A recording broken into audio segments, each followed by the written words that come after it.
자, 오늘 말씀의 주제는 하나님께서 우리와 함께 하신다는 확신에 관한 말씀입니다. 그래서 오늘 말씀 읽은 부분은 여호수아 이제 앞부분 서론이지요. 그래서 여호수아 성경인데요. 이 여호수아라는 말은 지명이 아니라 이제 사람 이름이죠. 특히 모세의 수종 제자, 종이라고 해서 노예의 의미는 아니고 이제 제자의 의미로서 여호수아였습니다. 이 제목만 보게 되면 이 여호수아라는 이 성경이 여호수아라는 사람의 영웅적인 일대기를 그린 성경처럼 보일 수가 있습니다. 그런데 이 성경은 여호수아 한 사람의 전기나 영웅담이 결코 아닙니다. 우리 찬양에 여호수아 본받아 앞으로 가세, 그 말도 맞긴 하지만 조금 더 깊이 들여다보면 여호수아 한 사람에 대한 내용의 모델로서의 초점이 맞춰져 있지가 않습니다. 이 여호수아를 통해서 하나님은 어떻게 인도하셨는가? 하나님은 그 말씀을 이 여호수아라는 사람을 통해서 어떻게 성취해 가셨는가? 하나님 어떻게 인도해 가셨는가? 하나님에 대해서 초점이 있는 것이죠. 그래서 우리가 표면적으로 1차적으로 잘못 오해를 하면 여호수아의 영웅적인 일대기로 가나안이란 땅을 정복한 일반적인 역사 기록에서의 영웅담으로 이해할 수도 있습니다. 그러니까 영웅적인 여호수아가 얼마나 출중한 능력으로 땅을 차지했냐, 정복 전쟁을 했느냐라는 것으로 이해를 할 수가 있는데요. 이렇게 이해를 하게 되면 신앙적인 큰 오류에 빠질 수도 있습니다. 이것은 우리 기독교 역사에 있어서 이 여호수아를 잘못 해석해서 역사 가운데 큰 오류에 빠졌던 일들이 여러 번 있었죠. 예를 들면 미국이 이제 신대륙을 이제 차지하고 나서 인디안들을 이제 쫓아내기도 하고 학살을 했는데요. 2차 세계대전 때 죽었던 사람들보다 훨씬 더 많은 인디언들이 죽었는데, 그때 이 인디언을 학살할 때 썼던 성경적인 근거가 무엇이었냐면 바로 여호수아의 정복 전쟁이었습니다. 여호수아가 이교도를 죽이고 그 땅을 정복했듯이 우리도 이교도를 죽이고 정복해야 된다라고 했던 것인데요. 이것은 유럽이 18세기, 19세기에 식민지 개척을 할 때도 기독교 국가들이었죠.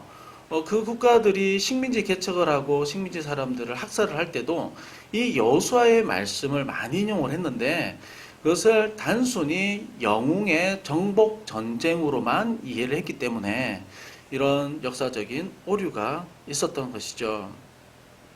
그런데 결코 이 성경은, 여호수아라는 성경은 영웅담이나 한 사람의 위인전이 결코 아닙니다. 그 증거가 무엇이냐면 여호수아라는 이름이 증거를 하고 있습니다. 여호수아라는 이름의 뜻이 무엇이냐면 여호와께서 구원하신다라는 뜻입니다. 그러니까 여호수아에게 초점을 맞추지 않도록 하기 위해서 오히려 이런 이름을 쓰지 않았나라고 추론해 볼 수도 있는 대목인 것이죠.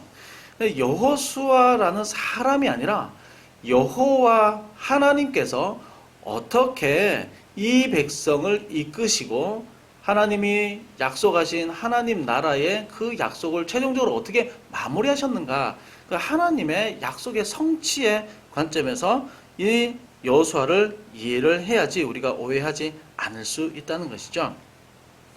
그러면 이 여호수아 성경의 주 내용이 무엇입니까? 우리가 잘 알듯이 땅을 정복한 내용입니다.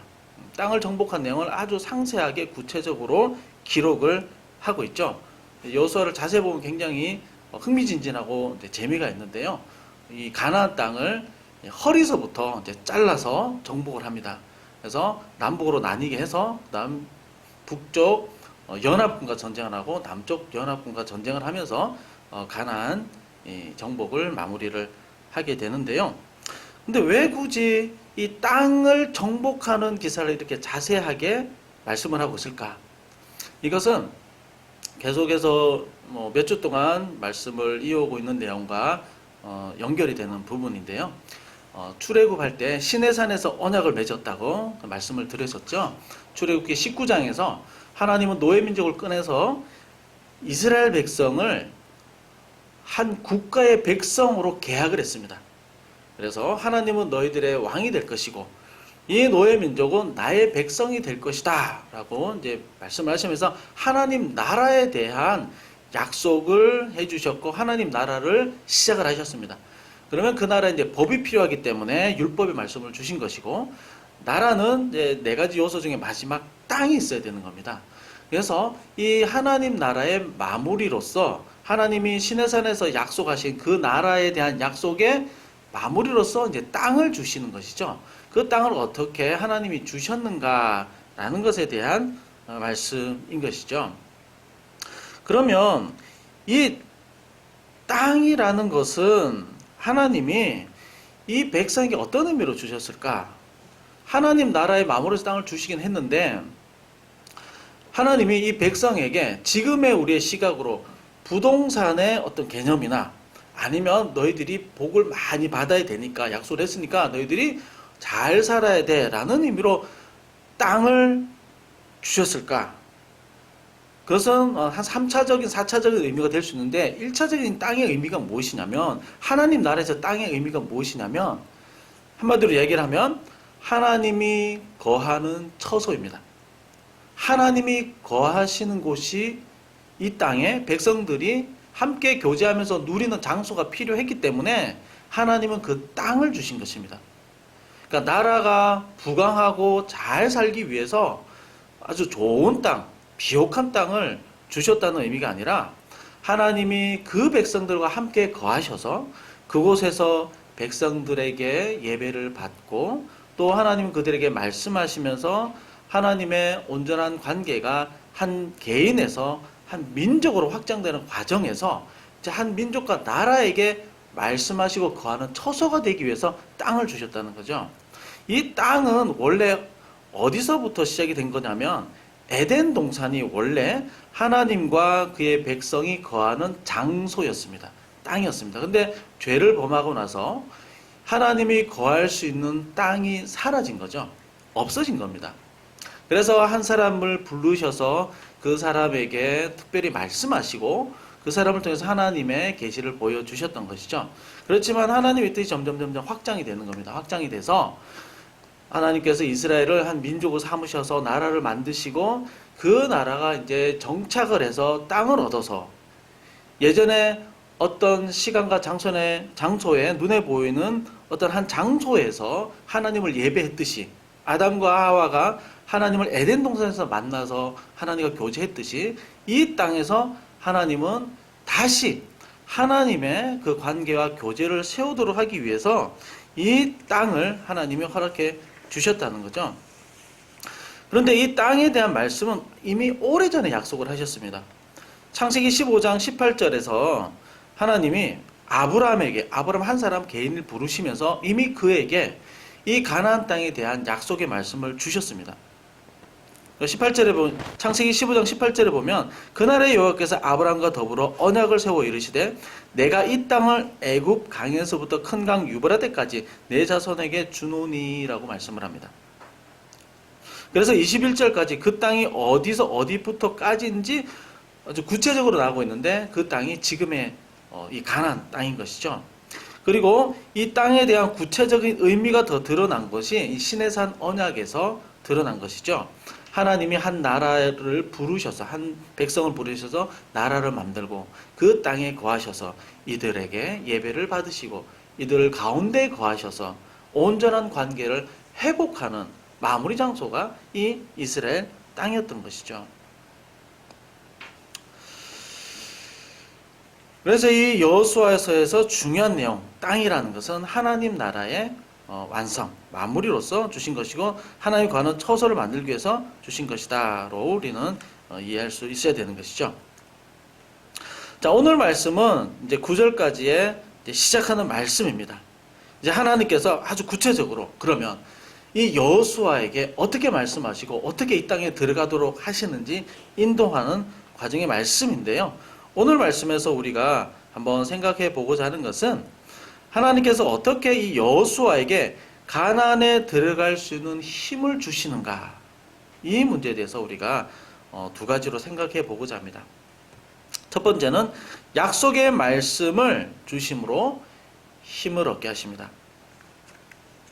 자, 지금 여호수아가 들어가려고 하는 가나안 땅이 이 당시에 어떤 역사적인 그리고 시대적인 힘과 역할을 했었는가 조금 설명을 드리면요. 이 가나안이라는 땅은 이 당시에 통일된 국가가 아니었습니다. 그러니까 여리고성, 또 뭐 아이성 이렇게 성이 각각 있듯이 도시 국가들이었습니다. 그래서 이 도시 국가들이 위협을 느낄 때, 이 가나안 땅에 대한 위협을 느낄 때 서로 동맹을 맺고 싸우는 형식이었습니다. 그리고 이 당시에 가장 강대국, 통일된 국가라고 하면 남쪽에는 이집트가 아주 강력한 국가였고요.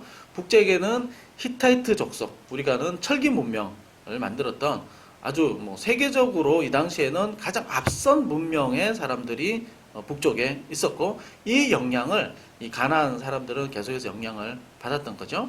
그리고 우리가 이렇게 세계에서 가장 오래된 도시라고 찾아보면은 거의 한 절반 정도가 이 가나안에 있는 도시들입니다. 그러니까 이 가나안에 있는 도시들이라고 하는 것은 아주 역사가 오래됐고, 그리고 이 세계 대륙을 만나는, 세계 대륙이 연결되는 위치에 있습니다. 유럽과 아시아와 아프리카가 연결되는, 지나지 않을 수 없는 이 지역이 바로 가나안 팔레스틴 지역이었던 거죠. 그래서 이 지역에 오래도록 살기 위해서는 강력한 힘을 가지고 있어야 됩니다. 그리고 굉장히 지혜롭기도 해야 됩니다. 그냥 중개무역도 해야 되고, 강대국 사이에서 잘 협상을 하고 힘을 잘 조절을 해야지 이 사람들이 살아남을 수 있었던 거죠. 그래서 12정탐꾼이 가나안을 정탐했을 때 10명은 아주 기겁을 했죠. 이 사람들은 아주 거인들이 살고 있었고, 거민을 삼키는 땅이고, 우리는 메뚜기와 같았고, 그들의 성은 너무너무 높아서 우리가 감히 쳐다볼 수도 없는 처음 보는 성이었습니다. 그런 성은 이 사람 태어나서 처음 보는 성들이죠. 어마어마한 성들이 막 군데군데 있었던 겁니다. 그러니까 가나안이라고 하면 지금의 시각으로 보면 미국과 같은 초강대국과 같은 그런 아주 힘이 센 나라였습니다. 그런 도시 국가들이 아주 즐비한 곳이었습니다. 지금 이런 가나안을 정복해 들어가야 되는 상황인 거죠. 하나님은 빈 공터에 들어가서 땅을 얻으라고 하지 않았습니다. 정반대이죠. 빈 공터가 아니라 강력한, 너무나도 정복하기 힘든, 역사적으로 너무나도 오랫동안 땅을 차지하고 있던 힘센 그 민족을 쫓아내고 정복하라, 이렇게 말씀을 하셨다는 겁니다. 그러면 이 땅을 정복하기 위해서는 두 가지가 필요하겠죠. 강력한 군대가 있든지, 아니면 고대 사회에서 왕이 제일 중요합니다. 아주 탁월한 지도력을 가진 왕이 필요해야 합니다. 그러나 이 여호수아는 1절에서 이렇게 시작을 하고 있습니다. 모세가 죽은 후에. 그리고 2절에서도 한 번 더 반복합니다. 모세가 죽었으니 라고 이야기를 하면서 이 여호수아 성경은 시작을 하고 있습니다. 그러니까 지금 이스라엘에는 두 가지가 없습니다. 강력한 지도자, 아주 파워풀한 리더십을 가지고 있는 이 모세가 절실하게 필요한 상황입니다. 그런데 모세는 지금 죽고 없는 상황이죠. 아니면 공격하는 입장에서의 군사력은 보통 3배가 있어야 된다고 그럽니다. 수비하는 쪽보다 공격하는 쪽에 3배 정도의 군사력이 있어야 되는데 그 정도의 화력이 없습니다. 그 정도의 힘이 없습니다.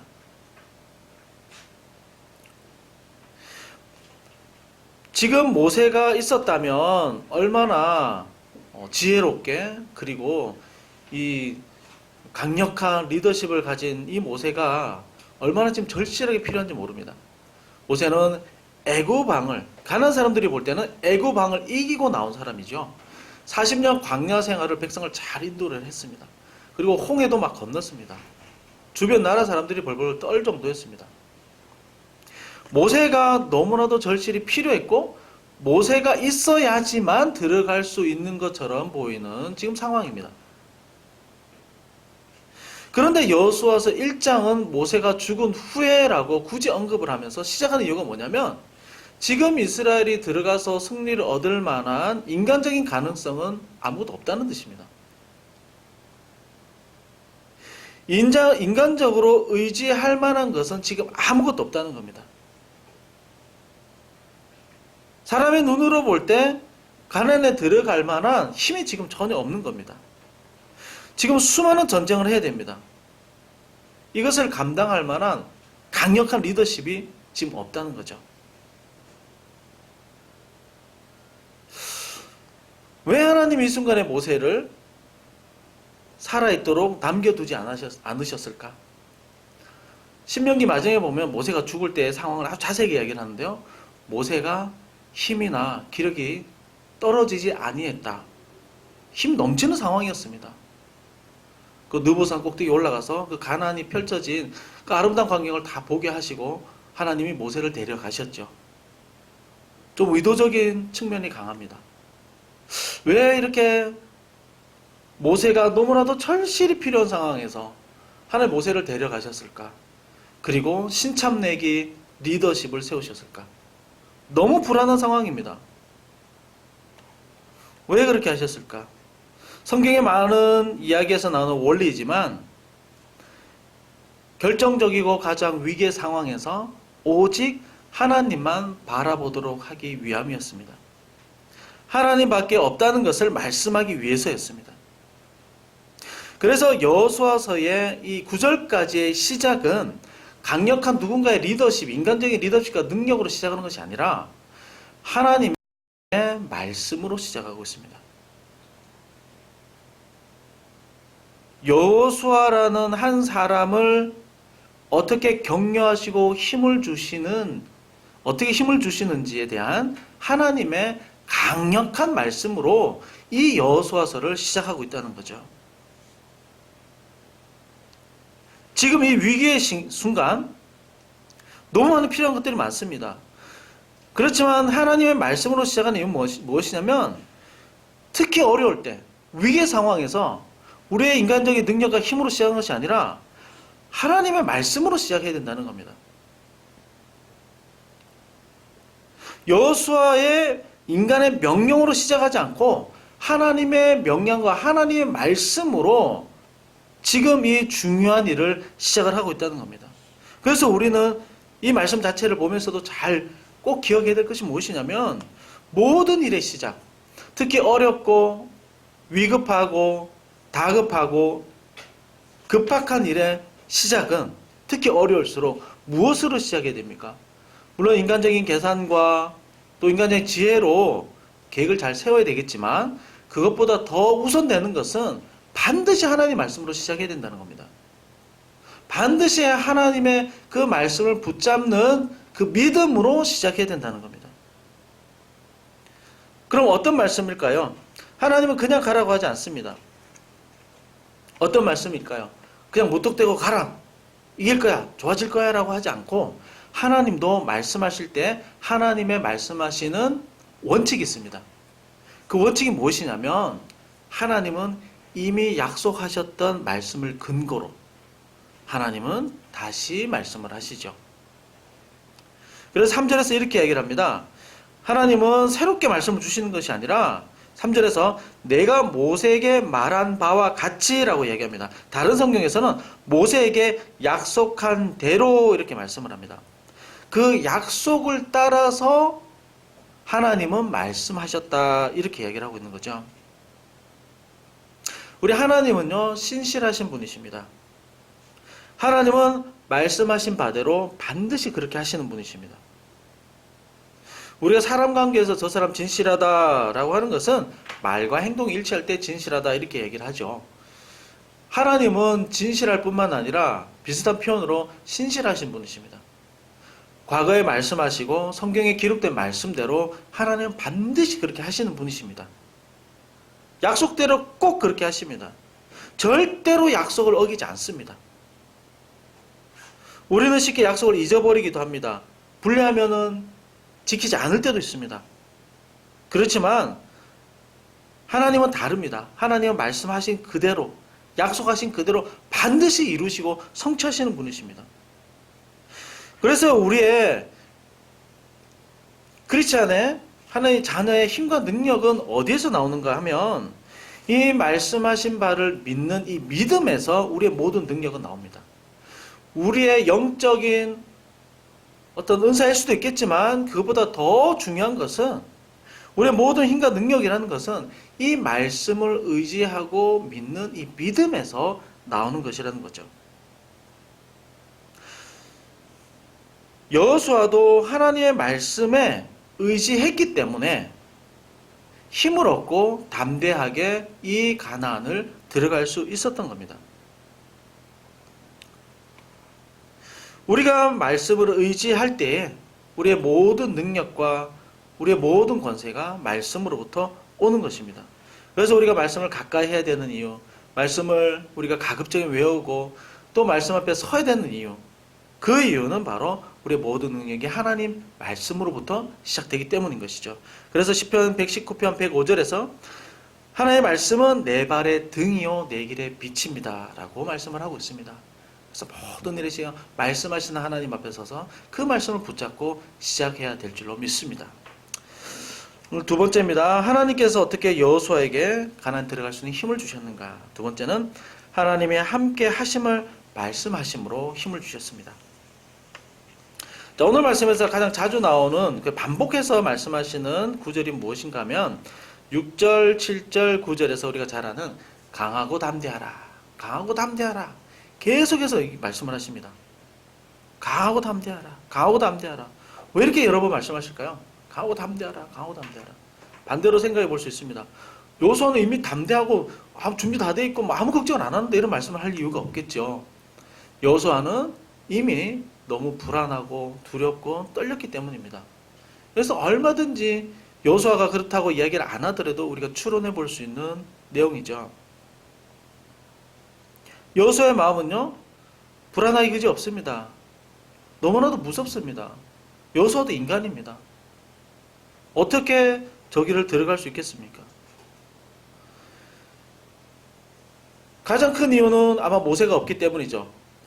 강력한 지도자, 너무나도 위대한 지도자였습니다. 가나안보다 더 강력한 이집트 왕을 이기고 나온 지도자였습니다. 모세만 있다면 너무 안심했을 겁니다. 그런데 그 모세가 없이 나 혼자 이제 너무나 어려운 일을 시작해야 되는 겁니다. 강력한 지도자가 필요한 순간에 전혀 경험이 없는 리더로서의 1인자로서의 경험이 없는 이 사람이 60만의 그리고 아이들까지 200만의 인구를 끌고 가나안으로 들어가야 되는 상황인 거죠. 거기다가 힘든 일 한 가지 더 있습니다. 이 여호수아에게는 한 가지 트라우마가 있죠. 40년 전에 가데스 바네아에서 가나안을 한번 보고 왔습니다. 그런데 10명은 보고 와서 겁에 질려버렸던 거죠. 그리고 이 일 때문에 엄청난 일이 일어났습니다. 10명의 정탐꾼이 백성들에게 몇 마디 했더니 백성들이 그냥 난리가 났죠. 그래서 모세를 죽이려고 돌을 들었습니다. 돌을 들어서 모세를 죽이려고 그랬고 애굽으로 다 돌아갑시다 하고 온 백성들이 그냥 난리가 났던 거죠. 하나님 엄청나게 진노하고 이 백성을 다 죽여버리려고 했습니다. 이것을 여호수아는 너무 잘 알고 있습니다. 이 트라우마죠. 이건 트라우마입니다. 너무나 큰 상처일 수도 있고 내 믿음이 아무 의미 없는 것처럼 느껴질 수도 있는 순간이었습니다. 다시 그 상황을 온 백성을 끌고 맞이해야 되는 겁니다. 이 백성이 어떻게 나올지 부정적인 경험을 한번 했기 때문에 이 백성들이 다시 한번 애굽으로 돌아가자고 할 수도 있는 상황입니다. 강하고 담대하라, 강하고 담대하라 하나님께 말씀을 하실 수밖에 없죠. 여호수아가 얼마나 무섭고 두려운지 보여주고 있는 말씀인 겁니다. 이런 여호수아에게 하나님 어떤 확신을 주십니까? 5절에서 내가 모세와 함께 있었던 것 같이 너와 함께 있을 것임이니라. 내가 너를 떠나지도 않고 내가 너를 버리지도 않겠다. 9절에서도 또 반복합니다. 내가 어디로 가든지 내 하나님 여호와가 너와 함께 하느니라 하시니라. 네가 어디로 가든지 하나님이 너와 함께 하겠다. 또 함께 하겠다. 두 번이나 강조해서 말씀합니다. 떠나지 않을 것이다. 버리지도 않을 것이다. 이것까지 합치면 4번이 되는 거죠. 하나님이 여호수아에게 확신을 주셨습니다. 내가 너와 함께 하겠다. 함께 하겠다. 이 사실만 확신하면 여호수아는 들어갈 수 있었던 겁니다. 이 사실만 확신하면 무섭지 않을 수 있었던 겁니다. 이 첫 순간에 하나님은 구체적인 전략을 말씀해 주지 않았습니다. 너무나 중요한 이 들어가려고 하는 순간에 하나님은 가나안 정복된 청사진을 전혀 보여주지 않았습니다. 제일 처음 맞닥뜨려야 되는 여리고성을 어떻게 무너뜨려야 되는지에 대한 어떤 방법도 말씀하지 않으셨습니다. 단지 이 여호수아가 힘을 얻을 수 있는, 여호수아가 믿음을 가지고 담대하게 나갈 수 있는 가장 중요한 근거는 바로 하나님이 함께 하신다는 말씀이었습니다. 하나님이 함께 하신다는 말씀이었습니다. 하나님의 자녀들의 모든 담대함의 근거는 바로 여기서 출발해야 됩니다. 하나님이 보여주시는 청사진을 보고 쫓아가는 것이 아닙니다. 뭔가 하나님이 사인을 보여주셨기 때문에 쫓아가는 것이 아닙니다. 성경에는 사인을 보여주셔서 쫓아가는 경우가 많이 있었지만 그것은 믿음이 없었기 때문에, 연약한 믿음 때문에 기드온에게 사인을 보여주셨듯이 그게 사인을 보여주시는 것 뿐이지, 본래는 이 말씀과 함께 갈 때 가장 강력한 힘을 얻었던 겁니다. 우리는 뭔가 보여줘야 되고 뭔가 보장이 있어야지 우리는 그 두려움과 불안이 해소가 됩니다. 그러나 하나님께서 하시는 말씀은 청사진과 보증이나 어떤 사인을 보여주지 않더라도 하나님께서 함께 하신다는 그 말씀 한 가지만으로도 우리가 힘을 얻을 수 있는, 우리가 담대할 수 있는 가장 중요한 근거이어야 한다는 겁니다.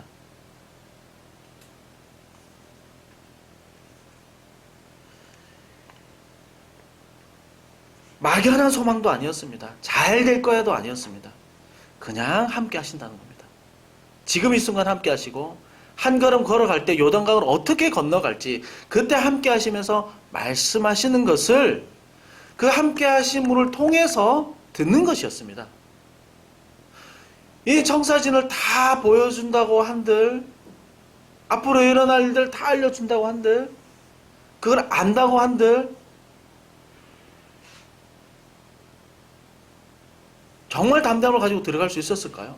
사람이 죽는 것을 만약에 알게 되고 보게 된다면, 아이성과 같은 한 번의 패배를 미리 알게 된다면 들어갈 수 있었을까요?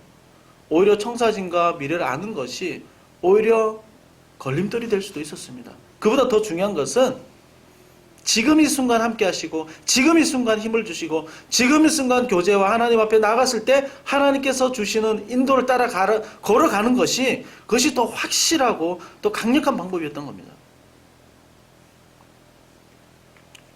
우리가 살아가면서요, 이 말씀을 생각하면 여호수아와 같은 마음이 들 때가 참 많이 있죠. 막연하고 답답하고 미래가 잘 보이지 않고 또 힘들 때 하나님이 뿅 해서 나타나서 뭔가 지도를 탁 보여주시면 좋을 것 같고, 하나님 뭔가 확실한 사인을 아주 분명하게 이야기를 해주셨으면 참 좋을 것 같습니다. 근데 많은 경우에 성경에 보면 하나님 그렇게 하지 않습니다. 많은 경우 잘 안 가르쳐 줍니다. 오히려 하나님이 이렇게 말씀하실 때가 참 많은 거죠. 담대해라. 내가 함께 하겠다. 내가 함께 하겠다. 너는 내 자녀가 아니냐. 내가 너를 설마 포기하겠느냐. 머리털까지 다 세진바되어서 너를 알고 있고 눈동자처럼 내가 너를 지키고 있노라. 라고 말씀하시면서 하나님 확신을 주십니다.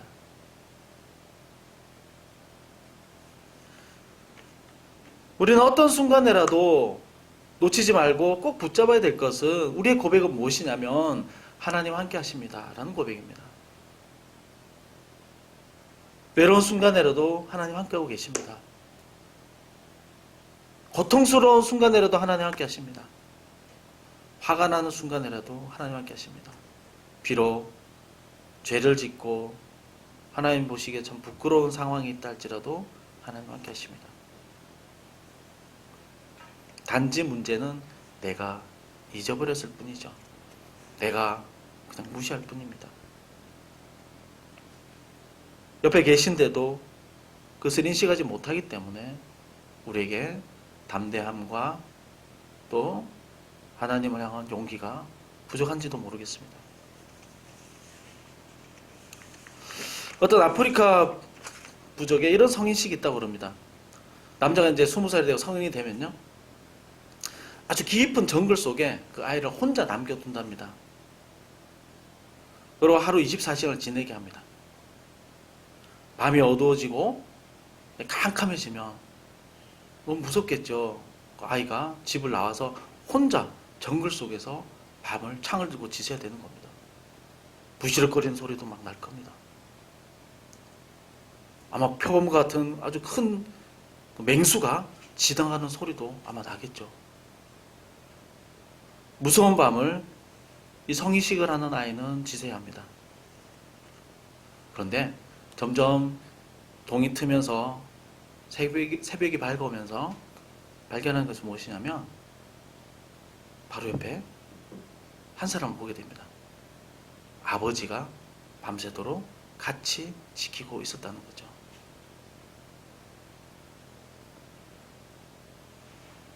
성인식을 하는 사람의 아버지가 그 아이를 혹시나 무슨 일이 있을까봐 지켜준다는 겁니다.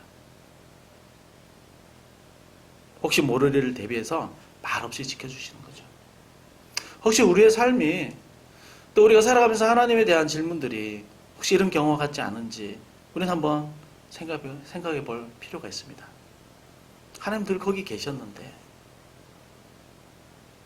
하나님은 나에게 나오라고 기다리고 계셨는데 하나님 뭔가 담대함과 용기를 주시려고 하나님 기다리고 계셨는데 나 혼자 너무 애쓰고 고민하고 고통스러워하진 않았는지 우리는 한번 돌이켜 볼 필요가 있습니다.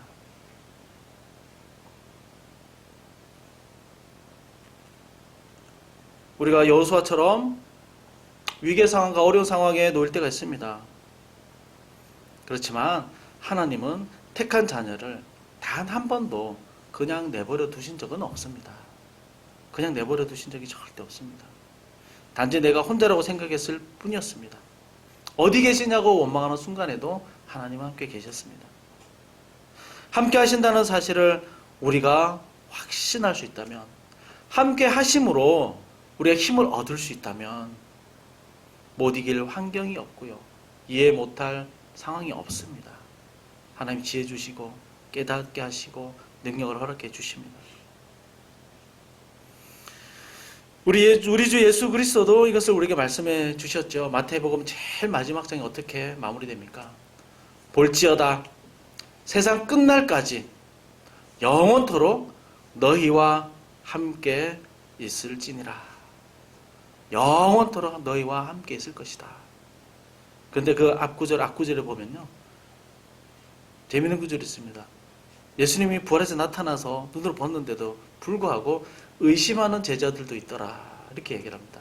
그렇지만 예수님은 마지막에 승천하시면서 영원토록 너희와 함께 있겠다 말씀하셨습니다. 그 약속은 지금 이 시간 우리에게도 여전히 유효한 약속입니다. 여전히 유효합니다. 지금 우리에게도 함께 하시고요, 우리 삶의 터전 가운데서도 함께 하시고, 내가 답답하고 어려운 순간에라도 하나님 반드시 함께 하십니다. 그래서 우리의 모든 희망과 소망의 근거는 하나님이 함께 하신 임마누엘의 하나님, 이 고백이 우리의 힘과 능력이 되는 가장 강력한 고백이 되시기를 주님의 이름으로 축원드립니다.